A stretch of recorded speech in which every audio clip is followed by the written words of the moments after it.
Good morning, good morning, good morning. Welcome to Speak On It. R.W. Coolin's in the house this morning. Wake up, wake up, wake up. Let's go. Let's get this party started, y'all. It's early Saturday morning. How's everybody out there doing? Yeah. Saturday morning, wake up, baby. Let's go.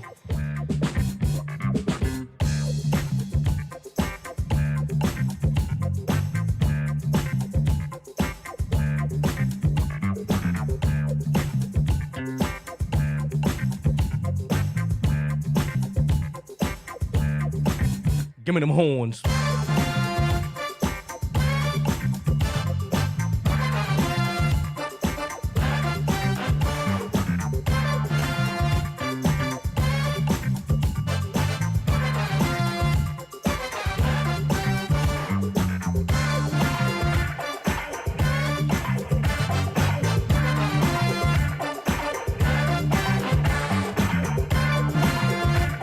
It's the Speak On It show with your boy R.W. Coolins. Let's go, baby.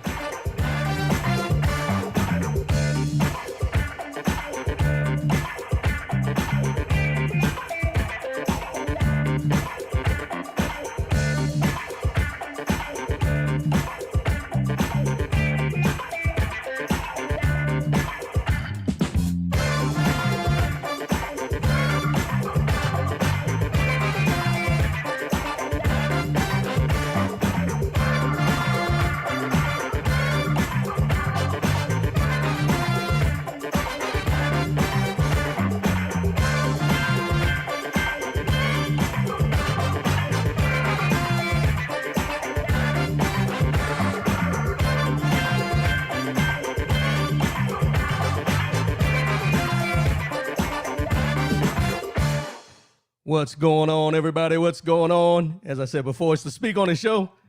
I am R.W.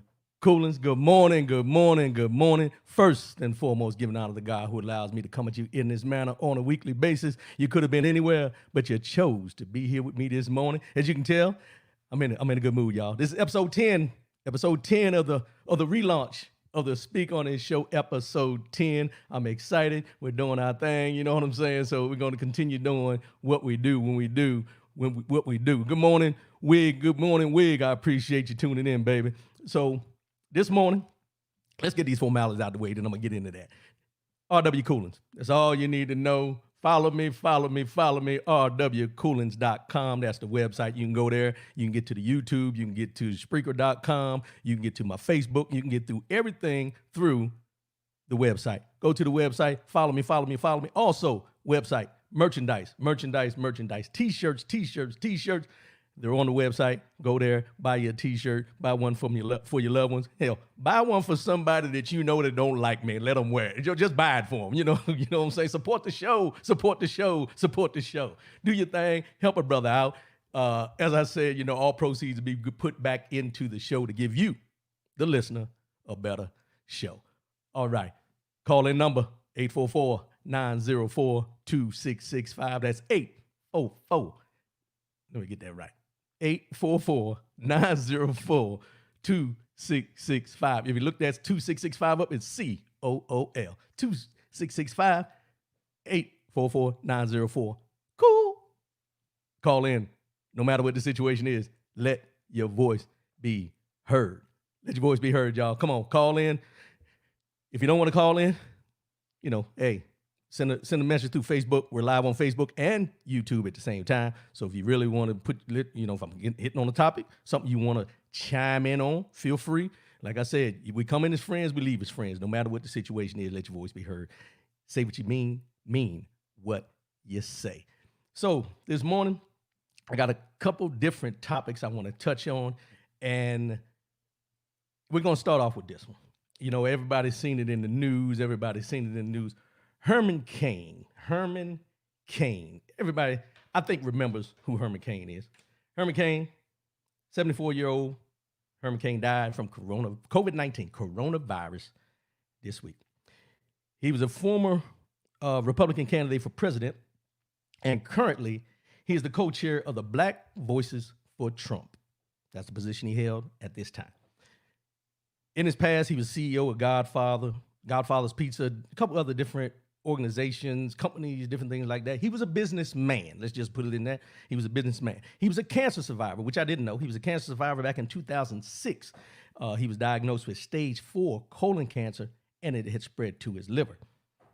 He survived it. 2011, that's when he said that after beating cancer, he felt he had to do something bigger and bolder, and that's when he decided he was going to run for president.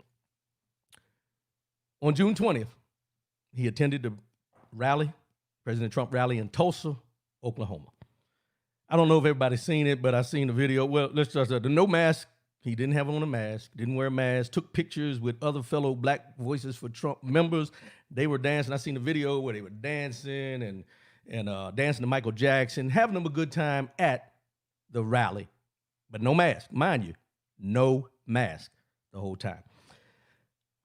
He tested positive on June 29th, 9 days after the rally. Listen to what I say now. He tested positive on June 29th, which was 9 days after the rally that he attended, that he wore no mask.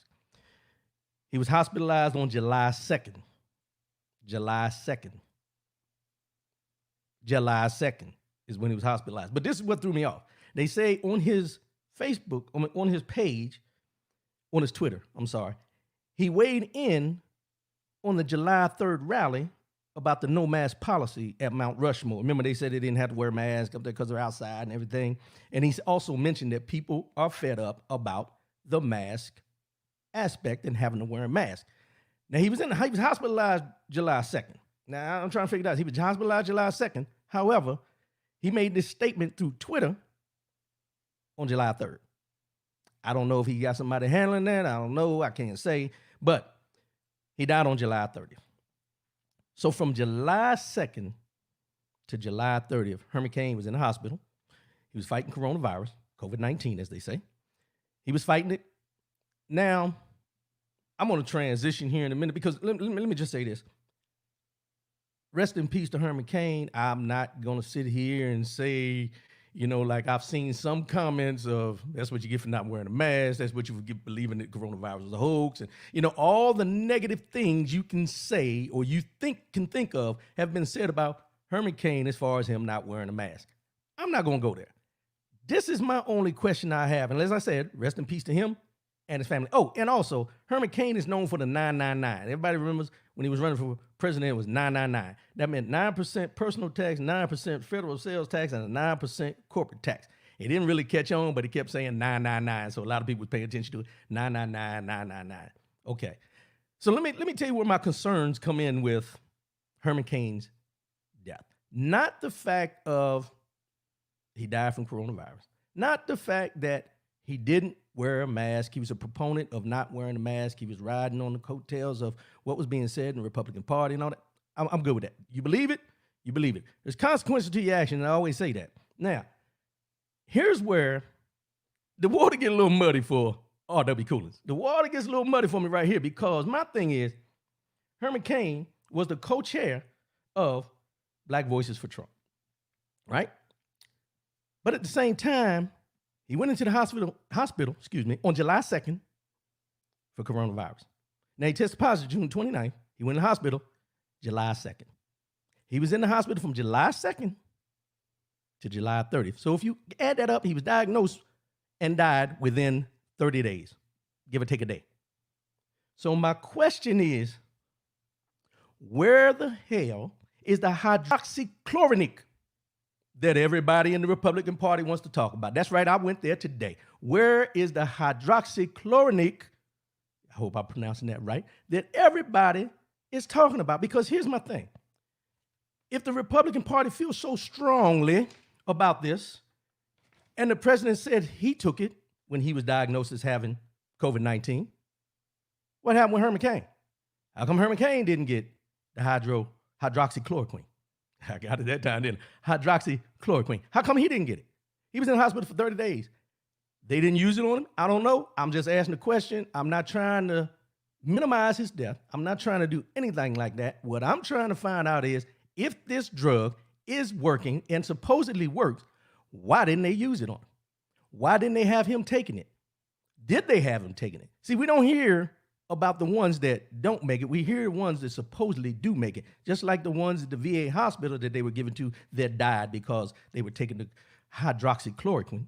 I got it right again. So I'm a little curious on how that's going to turn out, or if we ever will hear if he, in fact, was taking the hydroxychloroquine. Now, rest in peace, Herman Cain. None of us, none of us want to see anyone meet their demise from the COVID-19. There's precautions, though. There's precautions that you have to follow. He shouldn't be the poster boy, poster child, poster man for what happens to you if you don't wear a mask. But it should make you see the big picture that there's consequences for your actions when you decide to follow certain things that you may know are right, but you choose not to follow. Just me. But I'm going to transition here because there's another thing I want to talk about. Stella! From that old movie a long time ago where I can't remember who it was. He was out there yelling her name in the rain and all that. But this Stella here, this one right here, Stella Emmanuel. Stella. Oh, Stella. For you that don't know, Stella Emmanuel is a doctor, so they say, who praises hydroxychloroquine. But she got up there in front of some microphones the other day because it was at the White House for some doctor's thing that they had going on and some meetings about the medicines they're using, all these different things. And she was the first one to get to the microphone, and she broke down where she stands with hydroxychloroquine and how it should be used and so on and so on and so forth. And a lot of people, let me just say this, a lot of people were reposting the video with her speaking her views and her thoughts as a doctor. And people who are pro hydroxychloroquine, pro no mask, pro COVID-19 is just the flu, pro it's a hoax, reposted the video when she was talking. Now, here we go. I ain't the brightest light bulb in the socket, but I do flicker, as I always say. And here I'm going to flicker for you. Here's that fluorescent light. Flicker, flicker, flicker, flicker. I'm going to give everybody a little tidbit of information that will probably you can use. If you don't want to use it, throw it away. But if you use it, this is what I'm going to tell you. When you hear someone or follow someone or listen to someone and they give out information that you may not be fully abreast of the information, you may not have done the full research, you may not have done everything you need to do about doing your research to find out what's good. However,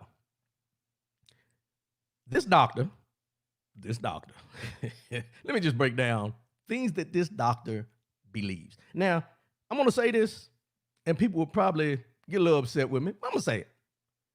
There were people who were more prone to listen to Stella Emmanuel about the hydroxychloroquine and things like that than they are approving long history known Dr. Falchi. And here's what this doctor, Stella Emmanuel, some of her research that she says she's done and some of the things that she truly believes in. Here we go. She says alien DNA is currently used in medical treatments. Alien DNA is currently used in medical treatments. That's number one. That's the first one. She also says scientists are cooking up a vaccine to prevent people from being religious. Let me say that one more time.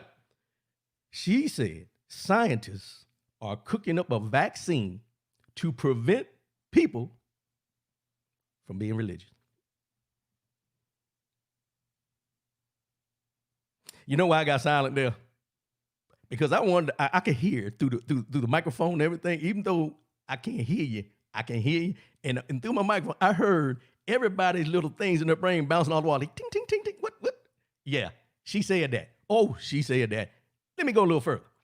She also said, gynecological, yeah, I got that right. Gynecological problems like cysts and endometriosis are in fact caused by people having sex in their dreams with demons and witches. Let me get quiet again. Let me get quiet one more time.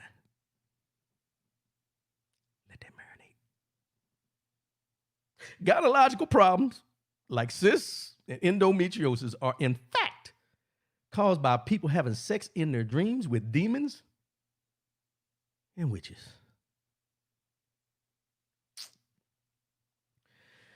And as I mentioned, the only reason we know who she is, Stella Emmanuel, is because she was in D.C.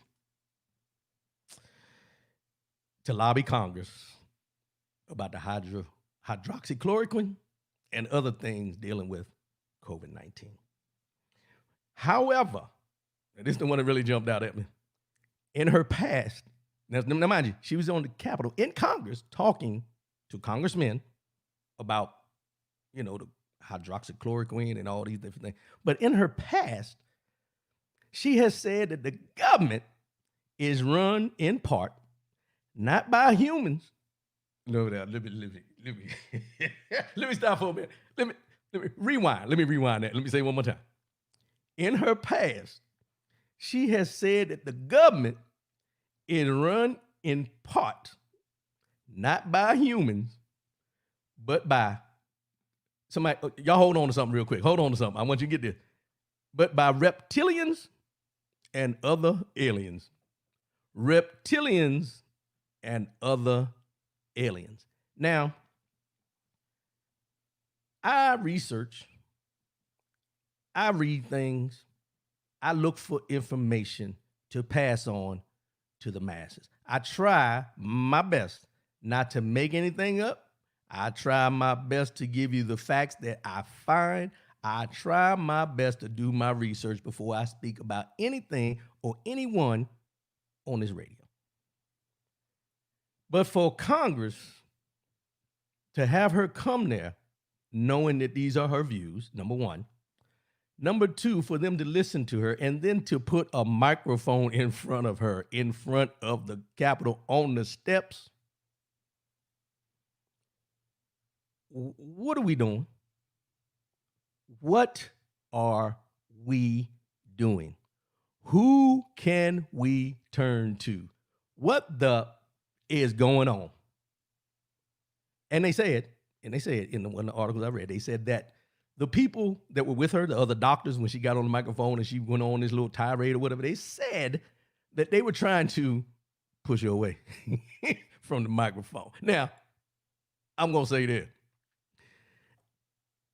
I don't know. You know what? That's a good question, Wig. Question, did Stella get her degree from Trump University? I don't know. I'm not even going to go in them waters. But what I do know is Trump University is defunct. That means gone. It was bootleg. They had to pay money back. Just saying. If she got it from there, read between the lines. That's all I'm going to say is read between the lines. And I am not going to sit here and diminish anyone's ability to be a doctor. Never will I question that.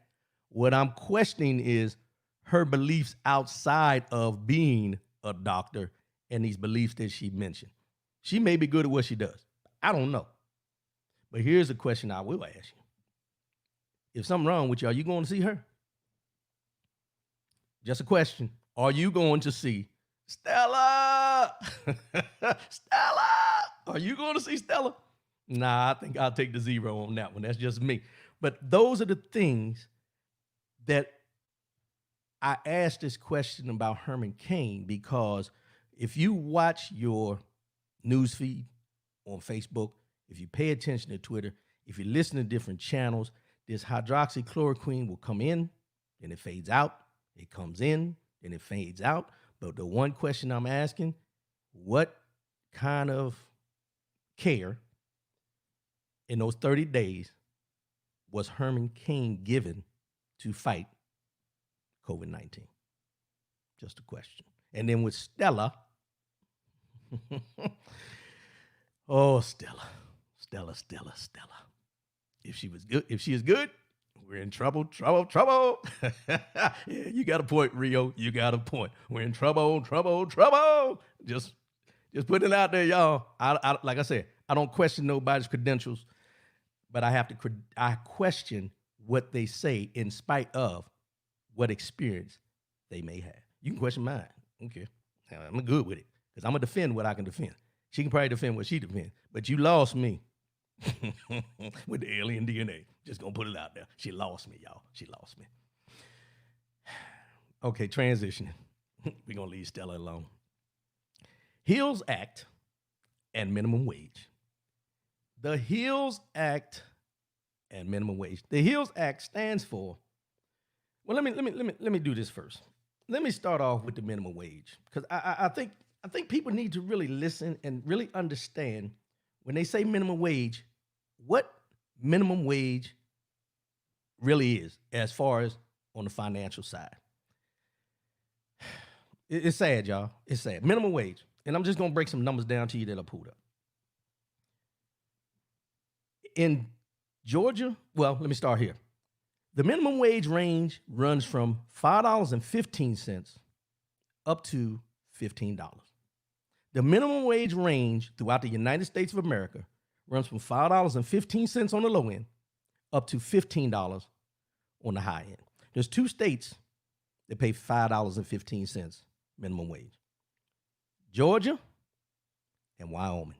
And they pay the $5.15. There's another level of $7.25 if the business is subject to the Fair Labor Standard Act. They must pay $7.25. If the business that you're working for and they're paying you minimum wage is not subject to the Fair Labor Standards Act, those people are only being paid $5.15 in Wyoming and Georgia. I want you to let that think about that for a minute. $5.15 an hour. Minimum wage. $7.25 if the Fair Labor Standards Act is in effect for that business. Now, also seen that the $7.25, 19 states in the contiguous United States of America, 19 states only pay $7.25. That is the standard minimum wage for 19 states in this U.S. of A. It's crazy, y'all. I did some math and I started calculating stuff up, and here's the other thing. Most of these, well, let me just give you this. Nevada, where I'm at, Nevada, pays $8 an hour minimum wage. And the $8 an hour they pay you is if you're offered health insurance. $8 an hour if they offer you health insurance. If they do not offer you health insurance, you would think the minimum wage would be a little higher because you got to pay out of pocket. $9. $9, y'all. $9. It went from $8 to $9. $8 minimum wage if they offer you health insurance. $9 an hour if you're not offered health insurance. How do people live? How do people survive? And I'll tell you why I'm going into this, because it's the first of the month, y'all. Today is the 1st of August. And everybody knows that the moratorium on evictions and the $600 a week for unemployment expired as of yesterday. No more. People got rent due. People got mortgage due. And I seen on the news yesterday, watch these numbers now, 25 million are counting on that $600 a week, and it's expiring. Okay?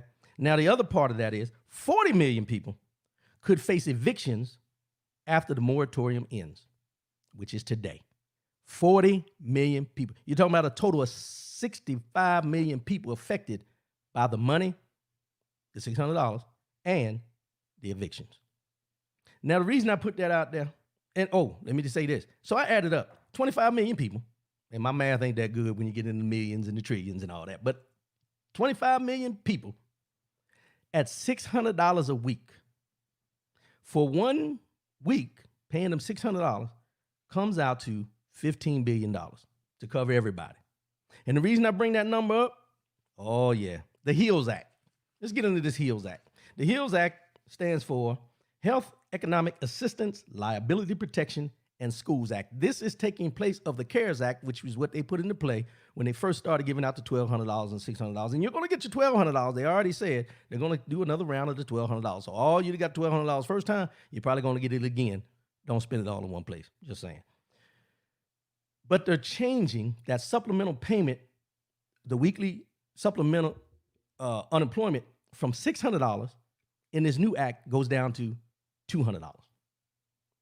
From $600 to $200. $15 million is what they were paying weekly off the top. And in October, it's going to be replaced. That $600 is going to be $200, right? Is going to be replaced with a 70% of lost wages, and they're doing a formula for that for all you people that are unemployed. So be prepared. You need to start paying attention to this. With this CARES Act, the HEALS Act, it's estimated to cost $1 trillion. Now, mind you, Republicans are the party of fiscal responsibility. I always wanted to say that. The Republicans are the party of fiscal responsibility, but they're throwing money. They're throwing money. You know, it's like putting a Band-Aid on a gunshot wound. It ain't going to do nothing. So with COVID-19, they came up with this plan. Now, they put in here the provisions about the money, and they talked about the education, trying to get the people back to school. But let me tell you, in this new bill, some of the, as they say, pork that's in this. Well, first, let me start with this. Almost all the provisions are tagged. This is what it says.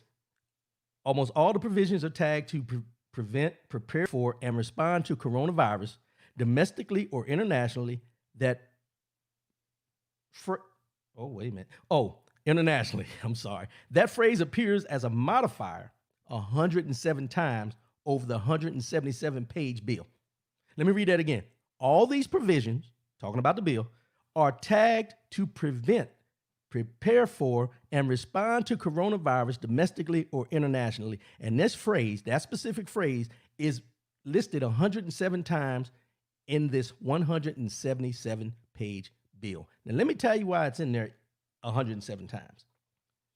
In this bill, in spite of and in conjunction with the money they're going to give unemployment, they're trying to cut and all these type things.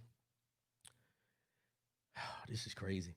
They put in $1.8 million for a new FBI building. For a new FBI headquarters is in this COVID-19 bill, the coronavirus bill. $1.8 billion FBI bill. $29.4 billion for the Defense Aircraft Shipbuilding Weapons Defense Industrial Base Resiliency Fund. $29.4 billion for the defense. But it's supposed to be about coronavirus. $105.1 billion for education. Now, I looked through the education stuff. There's some things about getting the kids back to school, what they need to do to get to schools where they need to be to make sure the kids are safe. But a lot of it in there, nah, bruh. No. Okay, let me keep going before I get into that. $307.3 million for energy. You know, energy, that electric bill you're going to have to pay, even if you're only getting $200. $307.3 million they're giving towards energy. $118.4 million for HHS, Health and Human Services. They say it's for coronavirus. I read through it. A little sketchy, but it is what it is. And $3.014 billion for Homeland Security. And you know what that's for? Security. The reason I bring this up is this. The Democrats had put a bill out, and it was totally ignored about, the unemployment and all that kind of stuff. But then the Republicans came back and decided they were going to do their own bill, and it's called the HEALS Act. Now, what I read to you is just skimming the surface. But the question I would ask you, and something you need to think about, is how does any of these things, as far as a new building, defense things, which the budget is coming up 1 October for the defense spending and everything like that, but that's another conversation for another day. But all these things that I mentioned are in this bill to help with what's going on with the finances and everything during this coronavirus. How does this happen? Why does this happen? You know why it happens? It's because we keep putting the same people in office over and over and over again. These people up there, they're not concerned about the minimum wage worker. They're not concerned about the minimum wage worker. But the minimum wage worker is the one's going to go to the poll and vote for that same person over and over again. And I'm not saying it's only the minimum wage. It's also people in my tax bracket, people in your tax bracket. They're going to go in there and they're going to vote the same people. And why? Because they give you the thought that they're looking out for you. But if you look at this bill in a time of a crisis with this pandemic going on, and they're using this bill to slide things in with the lobbyists and everything like that, it tells you that it's not about the people. It's nowhere close to being about the people. And we need to get ourselves together when we get out here to these polls November 3rd. And I'm not even going to talk about the voting thing today. I'm not going to get into that. I haven't talked about that too much, but it's something that we need to pay attention to because right now, you know, and I'll just mention this. When you start bringing up, say you're playing a game. You're playing a game. And before the game even starts, you look at your competition before the game even starts, you already, and you see the referees or the officials or whatever, and you start out of your mouth saying, if we don't win, the game is rigged. If we don't win this basketball, football, baseball, hockey, whatever game, tag, whatever game you playing, if we don't win, it's rigged. What have you just done? You have sowed seeds of doubt into no matter how you perform, that the odds were against you from the beginning. But here's where I think people need to really look at it. When we talk about the odds being against us as people for color, we're told it's not like that. We're told there's nothing against you to be able to get to the highest level you want to get to in this United States of America. Your color, who you are, none of that matters. You should be able to get to the top, to the pinnacle of succeeding in everything you want to do because your color and who you are as an African American or a person of color, black, brown, whatever, should not hold you back from that. But then you have someone and people siding with someone with a statement saying that if we lose, it's rigged. But when we say that the system has been rigged with the systematic racism on a consistent basis, we're always told it's not rigged. It's not rigged. Pay attention, people. Pay attention. Pay attention. I get passionate about some of these things because at the end of the day, man, we got to do better. And we got to make sure that we're paying attention, and we got to make sure we get out to them polls. And I'm going to be talking about the mail-in voting and everything next week. I don't want to get into that this week because, you know, it's just, I need to do some more research on it before I get into that. So we're going to talk about that next week. You know, see at the bottom, you know, I'm putting quote, people's comments up. You can read them. I'm sorry, I got a little off track. I was trying to read it at the same time. But let me just read it out loud. This is from Ethan Johnson. When the Republican senators left on Thursday for the last 2 weeks, they showed where they stood as it pertains to the American people. True. Very true. Very, very true. Maurice Wigfall, such as the November elections. Yes, the November elections are going to be very, very, very important for us as not only a people, but as a country. And we need to get ourselves together. And I'm going to say this, and like I said, I'm not going to get too deep into the voting thing right now. But what I will say is this. How can I phrase this? Well, you know, I don't mince words. So I'm just going to say it like this. If you're able to go to work every day, go shopping every day, put that mask on and go where you need to go, and feel some semblance of being safe while you have your mask, whether you're out shopping, whether you're running errands, whether you're pumping gas, whether you're doing what you got to do. If you feel any semblance of being safe while you're doing that, let me tell you something. November 3rd, you need to feel safer. You need to feel safer. I don't care if you put on gloves, helmet, face mask, whatever you need to do on November 3rd to get out there and vote, whether you do it by mail or whether you go to the polls. Protect yourself. Make sure you get out there and vote. Because if you pay attention, they're doing everything in their power to stop you from going out there and letting your voice be heard at the polls. Just my opinion. Transitioning. Jersey Fire. Jersey Fire. Not New Jersey. No, not New Jersey. So we all know the NBA is back. The NBA is back, and I've seen comments. First, there was comments I talked about last week about the kneeling on the baseball field, but the other night, the Lakers and the Clippers played, and every player kneeled, arm in arm. And there's some people in uproar. But I'm going to give you, some insight on this, because I think people forget who these players are. So let me go here first. So a so-called fan decided to burn LeBron James and Anthony Davis jerseys after they kneeled for the national anthem. He burned their jerseys after they kneeled for the national anthem. And I said this before when they start burning stuff. Come here. Let me lean in here for a minute. You burning the jersey that you already paid for, and he already got paid for you buying. So what you burned was whatever money you spent on that jersey. You know that, right? Okay, let me back up for a minute. COVID-19, back up.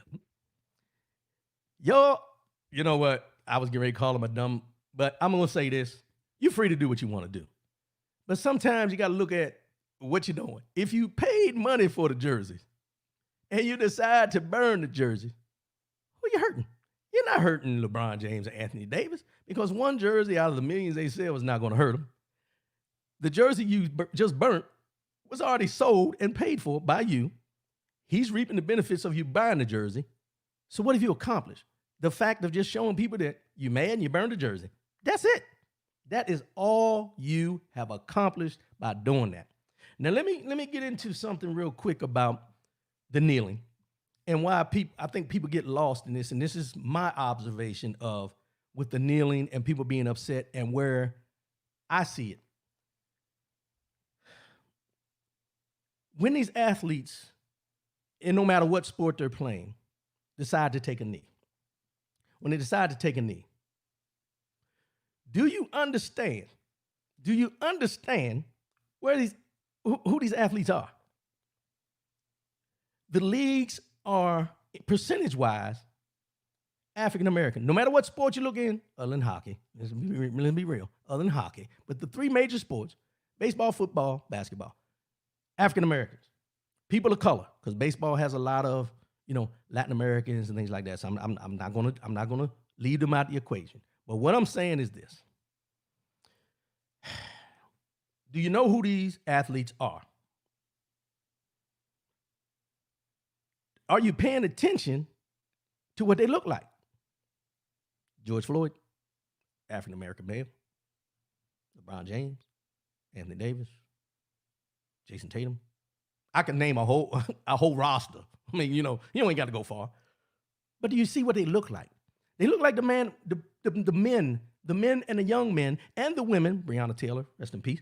They look like the people that have been killed at the hands of law enforcement, and there's nothing being done to the law enforcement personnel. Oppressed people. And my next question to those want to burn jerseys and want to kneel and all that, do you know where these athletes come from?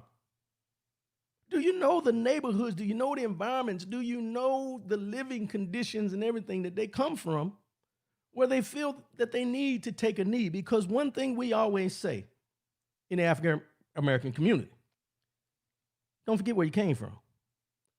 Don't forget where you came from. And my other question would be, do you realize why y'all there burning the jerseys, mad because they're kneeling? Do you really, really understand that these athletes, though they may be athletes, though they may be on TV, do you understand that if they weren't on TV, and even though they are, but if they weren't on TV and people didn't publicly know them, that they could have been George Floyd? Or, there's so many names, I just went blank, but you understand what I'm saying. These are the things that when people get out here and they're in an uproar about the kneeling and the protesting and everything, they don't really understand the dichotomy of what's being said. It's not being said that we don't love America.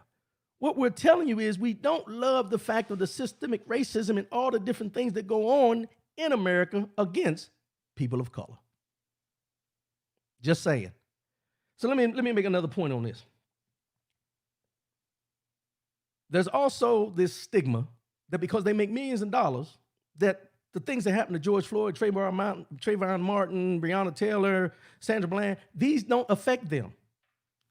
Just because you got money doesn't eliminate who you are.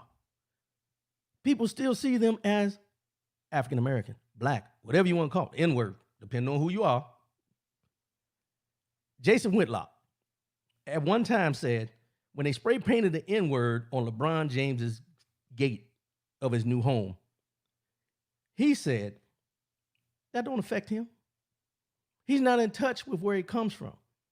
He makes too much money to worry about that. Come on, bro. Come on. Now, this was a while ago when he said it, but it's still relevant today.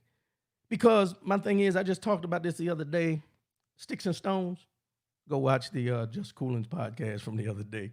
I'm not going to get too deep into that, but sticks and stones may break my bones, but names will never hurt me. Well, they sting. They sting. No matter how much money you got, they sting.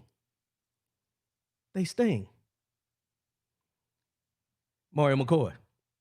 They burned his jersey when he left Cleveland, and he went on to win multiple championships in Miami. When he returned to Cleveland, the ones that burned his jersey the first time went and bought his jersey again. True statement. No truer words have ever been spoken. But let me ask you this question.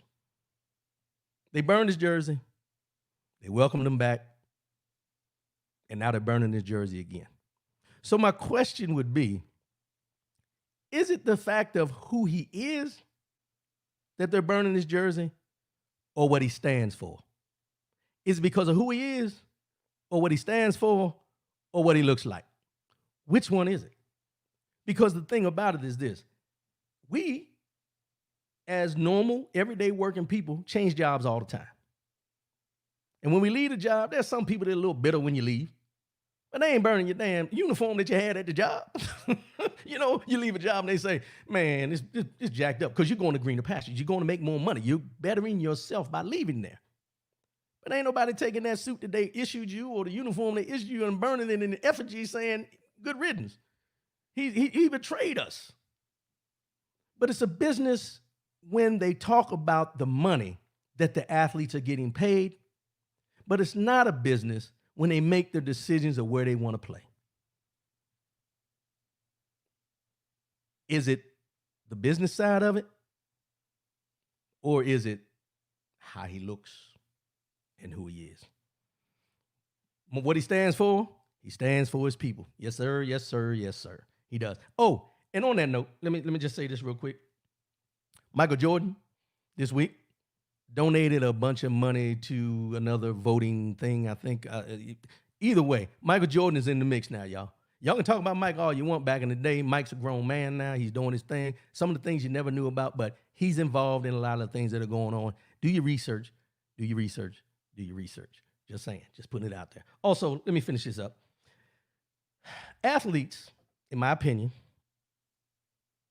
are minimized to their skill and their paycheck. Athletes are minimized to their skill and their paycheck. Ethan Johnson. The burn of jerseys are a historical symbol. They burned our homes, churches, and crosses for decades to intimidate or hold a mental control over a community of people. True facts. True facts. Thank you, Ethan Johnson. And to piggyback on what you just said, on that statement you just made, here's the thing about it. There's consequences to burning down houses and churches and crosses in the front yard and things like that now. Ain't no consequences to burning the jersey. But it still holds the same symbolism, in my opinion. Thank you for that tidbit of information, Ethan Johnson. So they're not looked at, they're minimized to what their skill set is and what their paycheck amount is. They're not looked as being human beings.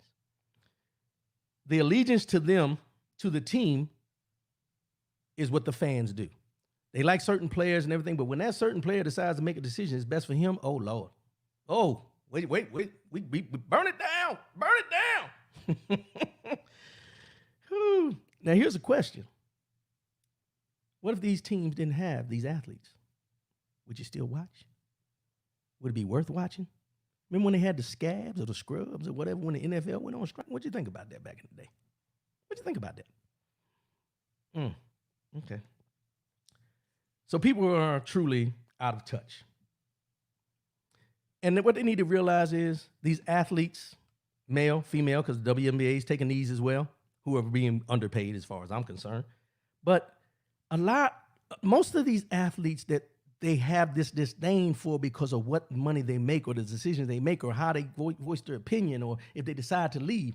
They have all this disdain for them, but what they don't understand is a lot of these athletes, and most of these athletes, I go out on a limb and say probably 95 to 5%, 95% of them were not born into generational wealth. They were not born into generational wealth. They got where they're at because of hard work and talent. Talent and hard work. That's why they're where they're at. That's why they've been able to, reach the pinnacle of the athlete that we know to be true. So they weren't born into generational wealth. So why? Why is that? And as Mario mentioned before on his comment, because LeBron James understands what it is to be homeless. He understands what it is to have to sleep on other people's couches. That's why he gives back so much. That's why he cares so much. But if he took the time, if people would take the time and find out who he is as a man, rather than worrying about just who he is as an athlete, you'll find out more about the substance of who this man is, rather than just knowing that he had 30 points last night and your team won, or he's going to bring a championship to the Lakers or Cleveland or Miami or wherever he played. And I'm not just saying that for LeBron James. I'm saying it for every athlete that plays any sport that gets paid to do it, that you choose to minimize just being an athlete rather than recognizing that they're a human being just like you are. Mind, body, and soul, baby. Mind, body, and soul. Let's get into this. Oh, we got one more comment. Hold on before I transition. Now, that's real talk. Appreciate you, Rio. Trying to do my thing, trying to do the best I can. Mind, body, and soul. This is a segment where I take a phrase, quote, word, and I break it down in the terms that I understand it, to simplify to maybe us all have the better understanding of what is meant by the phrase or the quote. Here we go. Now, I was watching the news. Let me just start here. I was watching the news last night, Chris Cuomo, and James Clyburn, Democrat from South Carolina, said this, and I'm going to give you a little detail. This is not the regular mind, body, and soul, but I think it falls into this because it deals with your mindset and how you feel as a full body and deep in your soul where you stand as an American and as a man and as a woman, a human being in this world. And this is what he said, and it jumped out at me. They were talking about John Lewis, and they were talking about the current climate. And what he said was, we're going to go back one more time. Let's go ahead and get Ethan Johnson. Professional sports in America is one of the last connections to slavery. The athletes are minorities. The owners are white men. They are playing on field to entertain the masses. Some feel as if since you are being paid millions of dollars, then just shut up and play. Shut up and play. Shut up and dribble. Why do they talk like that? All the things you can think of negative connotations, like they don't have a voice just because they're athletes. You hit the nail on the head, Ethan Johnson. I appreciate that. Appreciate that. And that's the thing. As I mentioned, they're minimized from who they are as human beings to just being athletes. Shut up and dribble. Shut up and play. Get that SOB off the field. All those things come into play. But James Clyburn, let me get back to this in the mind, body, and soul. James Clyburn, Democrat out of South Carolina. Older gentleman. I like watching them. I'm going to say this, and people going to look at me crazy. I can't wait till I'm a little older and I'm just so mellow. And things that bother me, you don't really hear it in my voice because my voice is just steady. Those older gentlemen, those older brothers in our community that are just so straight line, steady, because they've seen so much, they've been through so much, they don't get excited about too much, but when they say what they say, they mean what they say, and it's just so smooth. That's my goal in life, y'all. But until then, let me get this, because this is how I'm going to talk until I get to that point. But here's where I go. They were talking about John Lewis and the current climate with the president and the voting and all that kind of stuff. And Chris Cuomo asked him a question. And then he said, he asked him a question about Donald Trump. If he was a bigot, racist, or something like that. And James Clyburn's response was, I would much rather be hated than disrespected. I would much rather be hated than disrespected. And Chris Cuomo said, why? And this is what he said. Disrespect means I'm lesser than you. Means I'm lesser than you, and you can hate the person on your own level. You can hate the person above you. Now, I kind of butchered that up, but basically what he said is disrespect means I'm lesser than you. You can hate the person on your level, and you can hate the person above your level. But this is what he went on to say. But when you disrespect someone, that shows a lower denominator of who you are. You can hate someone at your level or above your level, but disrespect means that it shows a lower denominator, that you're less than, that you mean nothing to me. I would much rather be hated than disrespected. You know, there's been many times in our lives and in our travels and things, and we felt hated on. You know, that's one of the key words people say, oh, he hating on me and all that kind of stuff. But think about the way Mr. Clyburn broke that down. To be hated, you're at my level or you're above my level. But if you disrespect me, if you truly disrespect me in any way, one of the worst cases of being disrespected is for someone to spit on you or spit at you. But if you choose to do that, you have shown me that your disrespect means that I'm lower than you, that I don't mean nothing to you. I am nothing more than the gum on the bottom of your damn shoe. He asked him the question also. He said, does the president hate, African-American people? And Mr. Clyburn threw out some things. He said, just think about it. Central Park 5, the Voting Rights Act right now, shithole countries, called Omarosa, who was in his administration and then ended up leaving or getting fired, whichever way you want to look at it, called her a dog. Those are things that are disrespectful. Those aren't hateful things. Those are disrespectful things. And listening to Mr. Clyburn yesterday, it gave me a new sense and a new view on how I need to see things in a broader scope. Because somebody can hate you and not even know you. But to disrespect me and not know me, that's a whole nother level. A whole nother level. Let me tell y'all something. When I was sitting there listening to Mr. Clyburn yesterday, and I said this before and I'll say it again, the older gentlemen in our communities, they're leaving us, y'all. And with them leaving, knowledge like this comment, knowledge like this phrase that he made leaves with him. Let me tell y'all something. The people in your communities, your grandfathers, your uncles, the elders, as we call them, they're leaving here, y'all. It is only right for us, this generation of my generation and the younger generation, to pick their brains. And I say that because we talk about John Lewis, we talk about C.T. Vivian, we talk about Mr. Clyburn, we talk about any of those people that have been through the fight. And the fight they fought is a whole different level than the fight we're fighting. And I say it because when they're leaving, when the man upstairs calls those people home, one thing we got to understand is everything, every battle scar, every mental note, everything they've seen fighting for our right leaves with them. The struggle leaves with them. All these things leave with them.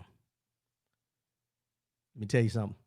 if you had an opportunity to sit down with an elder and just have a conversation and pick their brain to get a better understanding of where we're at now compared to how far we've come. When you hear them talk about kids of a sharecropper, or a cotton picker, all those things you can think of from back in the day, lineage, and I hate to use the word lineage with slavery, but the lineage of their family being enslaved, all those things that come into play when you talk about our elders, and we take them for granted. We dismiss them. And I'll even give you Herman Cain. Let's just talk about Herman Cain, who just passed away unexpectedly from the COVID-19. No matter what his beliefs were, no matter what his mindset was, he's seen things. He's seen things that we could probably never imagine. But I don't judge him because of what he may have seen in the struggle and what he's gone through. I try not to judge him about what side he chooses to pick on the political side. I look at that man and I say, that's a black man. He's been through things. He's been through things that I will never be able to even equal the amount of struggle he has been through. I talk about struggle having to eat ramen noodles. This man talking about struggle being bitten by dogs and watered down with water hoses and beat by police. That's struggle. And we sit back and complain because our BMW won't start or we got to put a new engine in that Mercedes Benz. You got that shit because of the elders that you choose to look down on. We need to get right. We need to prop our elders up. We need to appreciate our elders because the struggle, the fight, all the things they've been through allow me to be on this microphone and allow you to tune in to listen. Allow you to get up every day and go to work. Allow you to unlock the door to your 4 or 5 bedroom home. Drive the cars you drive. Work that job that's maybe paying you $100,000 a year. All the things that you take for granted that you look at as you've worked so hard to get, remember, you're standing on the backs of all those people before you. All those people, even Herman Cain. We got to do better, y'all. We got to do better. Let's get to this wrap up. Well, let me read my man's quote for a minute. Hold on, y'all. I'm sorry. Ethan Johnson. There's a generational shift occurring in our community. We, our generation, are now becoming the elders. Yes, sir. And it's our responsibility to continue to educate and uplift our community. And you're exactly right. And I'm going to say this. When I come on this show, when I decide to do this show, and the reason I named it Speak On It, is because I want to be able to speak on things that matter to us, that affect us, people of color. There's other people that can chime in. I don't have a problem with that. But this was geared for us, to get us to a point of understanding what's happening with us in our communities, what we take for granted in our community, and make sure that we have the knowledge and the understanding of what's going on around us and stop being ignorant to the fact or ignoring the fact that things are happening to us that we choose not to pay attention to. Why? Because of the location where our house sits.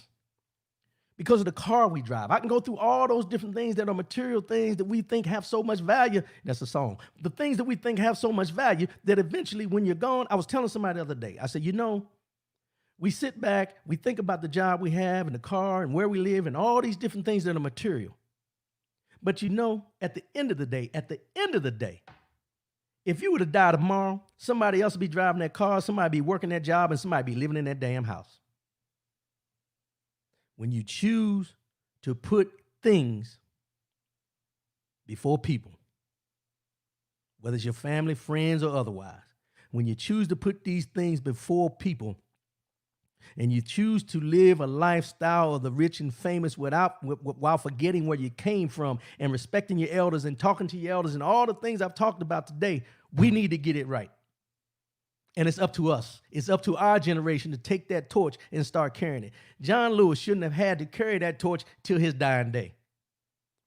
Mr. Clyburn shouldn't have to carry that torch till his dying day. Somebody, one of us, any of us, all of us need to pick that torch up and continue pushing forward and get out of these things about this is what I got and this is what I've earned and this is how I've worked so hard to get where I'm at. You need to get off that damn pedestal and get down in the streets where the people that are protesting, because what you see in those streets are the people whose voices want to be heard.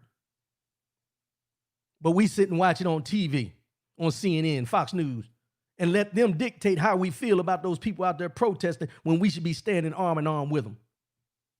But then we get mad because we see NBA players kneeling for a cause that we don't even take $1 to send to donate to a cause. I'm on a rant, y'all, and I apologize. I don't apologize for what I've said, but I apologize for the time in which I've had to say it because it's taken away from other parts of the show. That's the only thing I'm going to apologize for. We got to do better, y'all. We got to do better. Let's do this wrap up. So I talked about a lot of different things today. Herman Cain, rest in peace. Stella Emmanuel, let it go.